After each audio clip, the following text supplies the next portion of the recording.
춘천 사막산 케이블카는 지역 내 관광 명소로 기대를 모으면서 지난해 10월 문을 열었는데요. 당초 연간 120만 명이 넘는 관광객이 몰릴 것으로 예상됐지만 현재까지의 성적은 기대치의 절반에도 미치지 못하고 있습니다. 도심에서 연결하는 버스 노선이 부족한 데다 주변에 즐길 만한 관광시설도 없다는 점 등이 주요 원인으로 꼽힙니다. 사정이 이렇자 춘천시가 연계 관광지를 조기에 개발하겠다고 나섰는데 분위기를 반전시킬 수 있을지는 미지수입니다. 보도에 양진호 기자입니다. 춘천 의암호 상공을 가로지르는 춘천 사막산 호수 케이블카. 왕복하는 길이만 3.6km. 국내에서 가장 긴 케이블카로 한 해 관광객 127만 명을 불러 모을 것으로 기대됐습니다. 지난해 10월 운영에 들어갔는데 지역 경제 파급 효과는 연간 500억 원으로 추산됐습니다. 하지만 개장 10개월이 지난 현재 이곳 케이블카를 찾은 관광객 수는 예상치의 절반 수준에도 미치지 못했습니다. 7월 말까지 누적된 케이블카 방문객 수는 약 50만 명.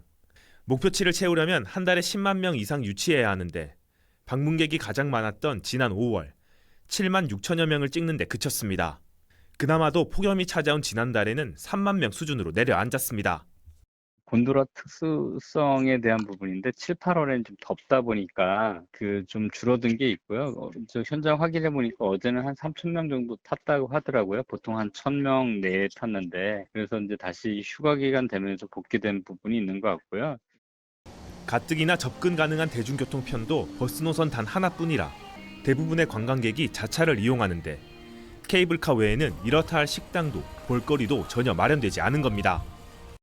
명소를 간다 하면 벌써 거기 입구부터 해서 뭔가 명소다운 느낌이 나고 우리가 사찰을 관광을 가도 그 사찰만 보고 오는 게 아니라 가는 동안 힐링이 되잖아요.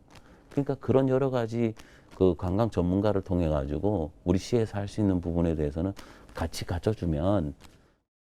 사정이 이렇자 춘천시는 볼거리를 확충해 관광객을 불러 모은다는 계획입니다.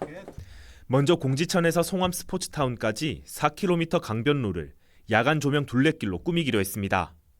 케이블카 승강장이 둘레길 중간 지점에 놓여 자연스러운 접근이 가능하다는 겁니다.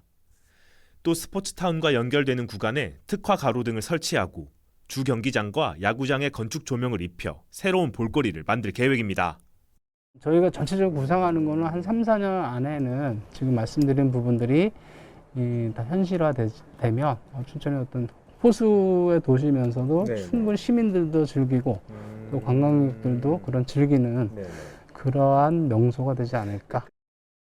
다만 전문가들은 사막산 케이블카의 경쟁력을 높이기 위해서는 대중교통망을 확충하고 주변의 관광시설을 늘리는 등 근본 대책이 필요하다고 조언합니다. 전국에 관광용 케이블카가 설치된 곳은 모두 39개 지역. 특히 2008년 통영 케이블카, 2014년 여수 해상 케이블카의 성공 이후 2015년부터 7년 사이 무려 19개의 지자체가 케이블카 사업에 뛰어들었습니다. 헬로티비 뉴스 양진호입니다.